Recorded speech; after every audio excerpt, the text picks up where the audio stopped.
we started getting contracts that at least alluded to the idea that midwifery salaries had to fit within a fair market value concept. And by having to fit within a fair market value concept, that almost was always interpreted as somehow limiting the amount of money a midwife could make. And regardless of what services they were rendering, there was this idea that just simply the dollar amount in their pocket should somehow have a cap, which of course sounded fishy from the start. And the story evolves even further.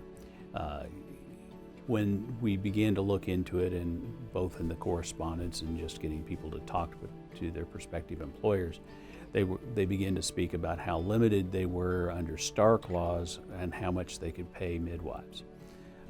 Well, you begin with the fact that that's impossible, and then work from there.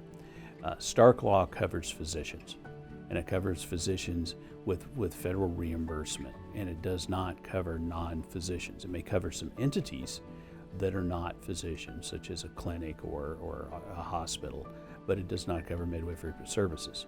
So in a direct relationship, as you would find if you read our article that we have available, in a direct relationship to Stark, there's a not equal sign between Stark and midwifery.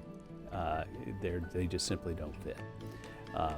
You might find that in an anti-kickback aspect, and the concept of anti-kickback has to do with the idea that you're soliciting a business relationship and accruing patients, again, for federal funding. This would be both for Medicare and Medicaid under this example. If you have this kickback concept that's illegal, that is providing or referring services for which you then get a fee for having referred the service. You're going to find that there are a number of safe harbors about normal business relationships that our article talks about. And you're also going to find that you're not going to have nearly as much risk when you're talking about being paid for legitimately rendering services. So many business relationships may have within them something of a quid pro quo, because when you're making a referral, which you should be making on a regular day in any kind of professional endeavor, you make those referrals, and the person who is referred to winds up making money off that business. And the fact that that person now has an affinity for you may also make referrals your way is not what anti-kickback is about. Anti-kickback would be basically getting a couple of bucks back simply because you brought a new face into the door.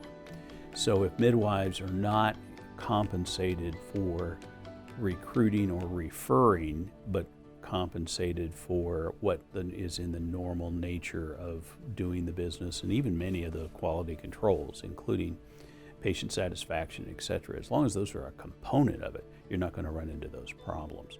So almost all of the dialogue about fair market value as a term of art, put little air quotes around fair market value, has nothing to do with limiting midwifery income at all.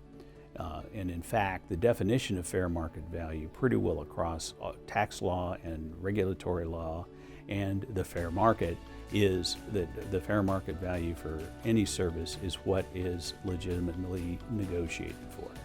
So you cannot logically hold together the idea that if you're offering to pay me $100,000 a year and I say I'm worth $150,000 a year, and you're saying no because that's not fair market value, what you better be saying in order to have any intellectual credibility is, no, I don't want to pay that much, because it has nothing to do with any external or regulatory limit.